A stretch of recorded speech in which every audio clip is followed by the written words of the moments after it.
بسم اللہ الرحمن الرحیم۔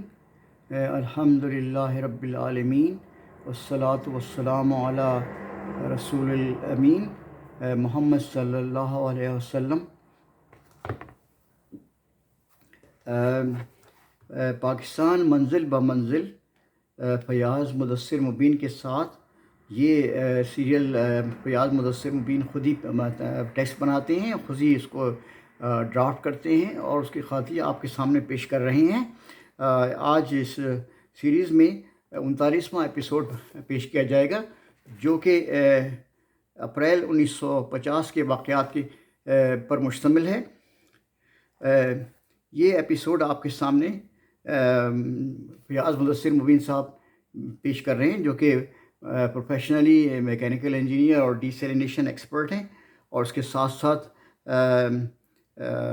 تاریخ پاکستان اور امور پاکستان کے طالب علم ہیں۔ سامعین اور ناظرین سے گزارش ہے کہ آپ اس ایپیسوڈ کو خود واچ کریں، خود دیکھیں، خود اس کی انالیسس کریں، خود اس کو ڈسٹریبیوٹ کریں اور اس کو سبسکرائب کریں، اور اس پہ جو بھی کمنٹس ہوں وہ آپ بتائیں، تاکہ اس پروگرام کو بہتر سے بہتر بنایا جا سکے اور اس کو پاکستان کی سلامتی اور اس کی ترقی کا پیغام گھر گھر پہنچایا جا سکے۔ اس 39ویں ایپیسوڈ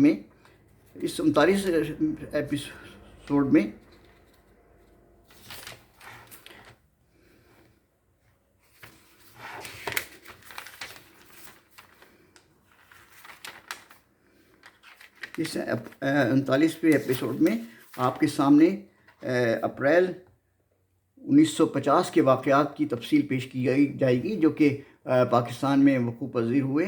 اس میں صرف وہ اہم واقعات پیش کی جاتے ہیں جس کی ایک تاریخی حیثیت ہو اور اس کی اہمیت ہو اور اس کے اوپر فالو اپ کیا جا سکے۔ اپریل 1950 کا سب سے اہم واقعات یہ ہے کہ 13 اپریل 1950 کو آسٹریلین جج اوون ڈکسن کو کشمیر میں اقوام متحدہ کا نمائندہ مقرر کیا گیا، اور اس کے ساتھ ہی اوون ڈکسن نے کشمیر میں ایڈمرل نمٹس کو ریفرنڈم کا ایڈمنسٹریٹر مقرر کیا۔ یہ بہت بڑا ایک اہم مائل اسٹون تھا جو پاکستان نے سر کیا، پاکستان نے اس میں کامیابی حاصل کی۔ لیکن حقیقت ہے کہ ہندوستان کی یا بھارت کی مستقل ہٹ دھرمی سے اور ضد سے اور زیادتی سے اور طاقت کے استعمال سے کشمیر کا پیسفل سولوشن نہیں ہو سکا۔ حقیقت میں یہ ہے کہ کشمیر پاکستان کا 5واں صوبہ ہے، جس فلسفے پہ پاکستان اور ہندوستان کی تقسیم ہوئی تھی۔ اس کی تقسیم کا بنیادی عنصر یہ تھا کہ جن علاقوں میں مسلمانوں کی اکثریت ہے وہ پاکستان کا حصہ ہوں گے، اور جن علاقوں میں ہندوؤں کی اکثریت ہے وہ ہندوستان یا بھارت بنے گا۔ تو کشمیر میں 1947 میں 90% مسلمان تھے، اور سب مسلمانوں کی جو نمائندہ جماعت تھی نیشنل کانفرنس، جس کے صدر غلام عباس تھے، انہوں نے اعلان کیا تھا کہ کشمیر پاکستان کا حصہ ہوگا اور ہم کشمیری پاکستان کے ساتھ شامل رہیں گے، اور شامل ہوگا انشاءاللہ تعالیٰ کشمیر پاکستان کے ساتھ۔ یہ کشمیر کا واقعہ جو ہے مستقل 70 سال سے بھارت ٹالتا رہا اور اپنی بیک ڈور خبیث ڈپلومیسی کے ذریعے اس نے کشمیر کا حل یا پرابلم یا ڈسپیوٹ ریزالو کرنے کی کوشش نہیں کی، اور آج بھی کشمیری جانے دے رہے ہیں۔ اور کشمیر کے ممتاز رہنما سید علی گیلانی نے اپنی آخری تقریر میں یہ فرمایا تھا کہ کشمیر میں 1 لاکھ مسلمان جو ہے وہ بھارتی فوج نے شہید کر دی ہیں، اور اس کے باوجود وہ کشمیریوں کو اس بات پر راضی نہیں کر سکا کہ وہ کشمیر کو جو ہے بھارت کا حصہ بنایا جائے۔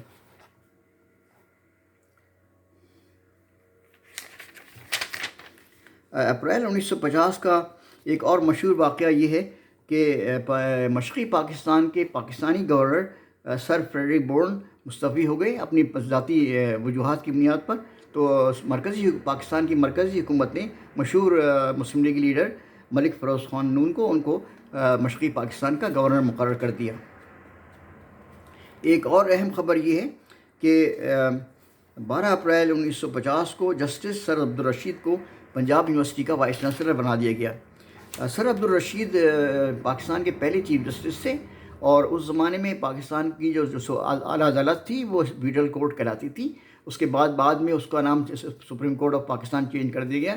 تو پاکستان کی سپریم کورٹ یا فیڈرل کورٹ کے پہلے چیف جسٹس سر عبدالرشید تھے. آپ کی سب سے بڑی یونیک فیچر یہ ہے، ان کی سب سے بڑی خاص اور تاریخی اہمیت یہ ہے کہ سر عبدالرشید وہ شخص تھے جنہوں نے قائد اعظم محمد جناح رحمۃ اللہ علیہ سے گورنر جنرل کا حلف لیا تھا.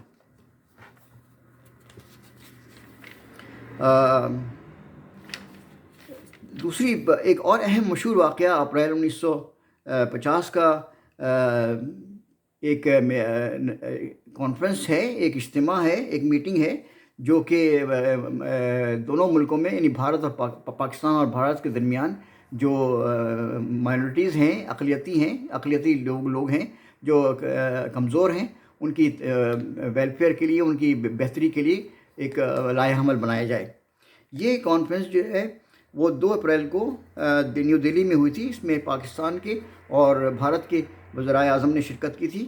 اس کانفرنس کی 6 دن میٹنگ ہوتی رہی، اور 8 اپریل 1950 کو نئی دہلی میں پاکستان کے محترم وزیر اعظم قائد ملت لیاقت علی خان نے اور بھارت کے وزیر اعظم جواہر لال نہرو نے ایک معاہدے پر دستخط کیے، جو لیاقت نہرو مائنورٹی ایگریمنٹ یا لیاقت نہرو اقلیتی امور معاہدہ کہلاتا ہے. اس معاہدے میں دونوں ملکوں کی اقلیتوں کے حقوق کی ضمانت دی گئی تھی، اور کہا گیا تھا کہ دونوں حکومتیں اپنے اپنے علاقوں میں اقلیتوں کو بلا امتیاز شہری حقوق دیں گے اور مکمل آزادی دیں گے، اور ان کی شرافت، ان کی عزت اور آبرو ان کا تحفظ ہوگا، اور ان کو نقل و حرکت کی آزادی دی جائے گی، اور تحریر اور تقریر کی آزادی دی جائے گی، اور اس کے بعد ان کو اپنی عبادت کا پورا حق دیا جائے گا. 10 اپریل 1950 کو دونوں ملکوں کی اسمبلیوں نے یعنی پارلیمنٹ نے اس معاہدے کی توثیق کر دی، اور اس تاریخ سے یہ معاہدہ عملاً نافذ ہو گیا. حقیقت ہے کہ پاکستان نے اقلیتوں کے لیے بہت کچھ کیا، اور اقلیتوں کو مکمل تحفظ فراہم کیا گیا، اور بڑے بڑے عہدوں پر اقلیت کے لوگ وہاں پہنچے. حالانکہ مشکل سے 5% مسلمان آبادی جو ہے غیر مسلم ہے پاکستان میں، جبکہ ہندوستان میں یا بھارت میں اقلیتی مسلمان اور حتیٰ کہ عیسائی اور دوسری انٹچیبلز یعنی چھوت یا دلت مستقل پریشانیوں میں اور مشکلوں میں ہے، اور ان کے ساتھ انتہائی درجے کا ڈسکرمنیشن کیا جاتا ہے. اللہ تبارک و تعالیٰ نے ہمارے یہاں پاکستان میں اقلیتوں کے لیے بھی اور دلتوں کے لیے بھی، اچھوتوں کے لیے بھی برابر حقوق دیے گئے، اور ان کو سٹیزن شپ کا مکمل تحفظ دیا گیا، اور ان کو ہر قسم کی آزادی دی گئی، اور ہر قسم کی سہولت دی گئی. اپریل 1950 کا ایک اہم واقعہ یہ ہے کہ کراچی میں پاکستان کا قومی عجائب گھر کا افتتاح ہوا. یہ ایک بڑا سنگ میل تھا پاکستان کے لیے. یہ عجائب گھر 17 اپریل 1950 کی شام کو فریر ہال میں بنایا گیا تھا، اور اس کا افتتاح گورنر جنرل خواجہ ناظم الدین نے اس کی رسمی افتتاح کی تھی. یہ بعد میں پاکستان کی قومی عجائب گھر کی نئی عمارت بنائی گئی، جس کے بعد یہ عجائب گھر فریر ہال سے وہاں ٹرانسفر کر دیا گیا. فریر ہال کے عجائب گھر میں پاکستان کے آثار قدیمہ کے ساتھ کے خاص مقامات کی نشاندہی کرنے والا ایک نقشہ بنایا گیا تھا، جس میں بتایا گیا تھا کہ پاکستان کے جو آثار قدیمہ ہیں وہ کہاں کہاں ہیں. پاکستان کے جو آثار قدیمہ ہیں وہ 3 علاقوں میں مرتکز ہیں. اس میں سب سے اہم جو ہے موہنجو داڑو ہے، جو کہ سندھ میں ہے. اس کے علاوہ ہڑپا ہے، جو کہ پنجاب میں ہے، اور ٹیکسلا ہے، جو کہ سینٹرل پنجاب میں ہے. اس کے علاوہ اس میں وادی سندھ کا اور ٹیکسلا کا اور مشرقی پاکستان کے نوادر کی نمائش کی گئی تھی اس میوزیم میں. اور اس عجائب گھر میں بعض مخطوطات یعنی ڈاکومنٹس رکھے گئے تھے، جن میں سے بعض 1000 سال پرانے تھے. اس کے علاوہ ایک چھوٹا سا مجموعہ اسلامی سکوں کا تیار کیا گیا تھا، جو کہ اس میوزیم میں ڈسپلے کیا گیا تھا. اس کے علاوہ بانی پاکستان محترم قائد محمد جناح کی ایک تصویر اور ان سے تعلق رکھنے والے بعض اشیاء کی بھی نمائش کی گئی تھی. یہ بڑا اچھا ہے، ابھی بھی کھولا ہے ایگزیبیشن کے لیے، اور کراچی میں جو لوگ جاتے ہیں وہ اس کو وزٹ کر سکتے ہیں اور اس کو دیکھ سکتے ہیں، اور ان نوادرات کی بھی آبزرویشن کر سکتے ہیں.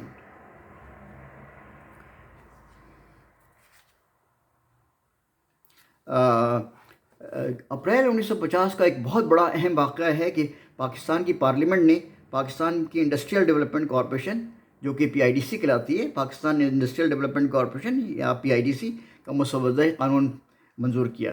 یہ بات یاد رکھی جائے کہ پاکستان کا جو بیشتر انڈسٹریل یا صنعتی جو انفراسٹرکچر تھا وہ 1958 سے یا 1957 سے پہلے ہی تیار ہو چکا تھا۔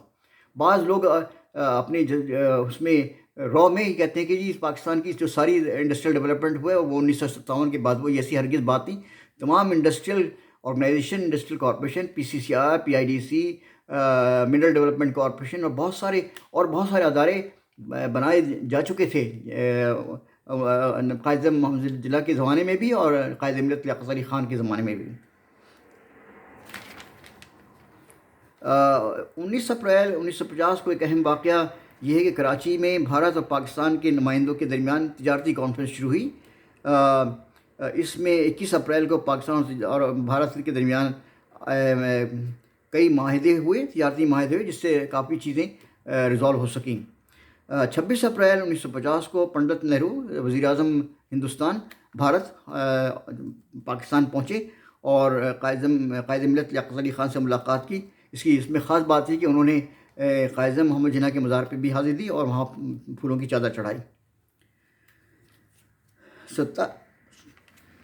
27 اپریل 1950 کو ایک عجیب و غریب واقعہ ہوا کہ خیرپور سندھ میں آسمان سے 104 پاؤنڈ کا شہاب ثاقب گرا، جس میں 4 فٹ زمین میں گڑھا پڑ گیا۔ یہ ایک عجیب و غریب واقعہ تھا جو کہ قابل ذکر ہے، اس لیے جو ہے یہ بیان کیا جا رہا ہے۔ 29 اپریل وزیر اعظم پاکستان قائد ملت لیاقت علی خان کشمیر کے مسئلے کو حل کرنے کے لیے آپ لندن پہنچے اور آپ نے لندن میں اعلیٰ افسران سے اور وزرائے اعظم سے اور وزراء سے ملاقات کی اور ان کو بتایا کہ کشمیر کا جو ایشو ہے وہ بہت اہم ہے اور اس کو حل کرنا بہت ضروری ہے اور اس پر بہت توجہ دینی ہے۔ یہ واقعات اہم واقعات تھے جو میں نے آپ کے سامنے پیش کی، جو اپریل 1950 میں وقوع پذیر ہوئے تھے۔ اس کا ایک اور واقعہ یہ ہے کہ 10 اپریل 1950 کو مولانا دین محمد وفائی کا انتقال ہو گیا، جو پاکستان کے ایک نامور عالم اور صحافی اور تحریک خلافت کارکن تھے۔ آپ نے سکھر میں وفات پائی۔ آپ کی مشہور کتابوں میں آپ نے بہت ساری کتابیں لکھی اور ان میں 21 کتابیں ہیں، جن میں سے 4 حصوں میں جلدوں میں شائع ہونے والے تذکرہ امور سندھ ہے، جو کہ بہت اہم کتاب ہے اور بہت اہم اس کی حیثیت ہے۔ یہ سارے واقعات میں نے آپ کے سامنے پیش کی جو اپریل 1950 میں وقوع پذیر ہوئے تھے۔ میری دعا ہے کہ اللہ تعالیٰ یہ میری کوشش اور میری مساعی آپ قبول کریں اور قبول کریں اللہ تبارک و تعالیٰ، اور اس پاکستان کو سلامت رکھے، پاکستان کو ہر مصیبت اور پریشانی سے دور رکھے اور پاکستان کو سلامت رکھے۔ پاکستان پائندہ باد۔